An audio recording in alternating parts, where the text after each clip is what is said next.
अजीब तो जवाब दो, अजीब किसी मर्द को कहना हो तुम जवाब दो तो कहना है अजीब। मुशाफतन कहते हैं ज़ुबानी को, व किताबतन और तहरीरी लिख कर।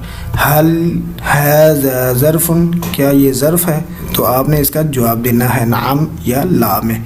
तो इसकी नफ़ी करनी है और इस बात भी करना है, मतलब नफ़ी करने के बाद कहना है बल, मतलब कि ये नहीं है, ज़रफ़ लिफाफा नहीं है बल्कि किताब है।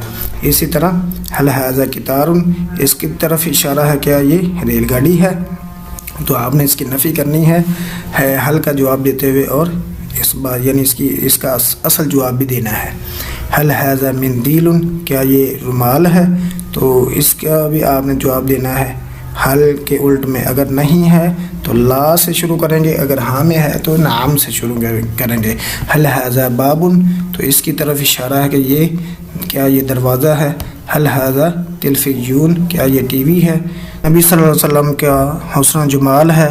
सवाल है आप सल्लल्लाहु अलैहि वसल्लम के दंदाने मुक़द्दस कैसे थे, आप सल्लल्लाहु अलैहि वसल्लम के जो दांत थे वो किस तरह के थे। जवाब है आप सल्लल्लाहु अलैहि वसल्लम के दंदाने मुक़द्दस आबदार, खूबसूरत, बारीक और उनके दरमियान खुशनुमा रेखें थीं, दांतों के दरमियान खुशनुमा रेखें थीं और औलों की तरह चमकदार थे, औलों की तरह चमकदार थे, मतलब मुक़द्दस थे, खूबसूरत थे, बारीक दांत थे, दांतों के दरमियान जो है खुशनुमा रेखें थीं, दांतों के दरमियान खुशनुमा रेखें थीं, औलों की तरह चमकदार थे नबी सल्लल्लाहु अलैहि वसल्लम के दांत मुबारक।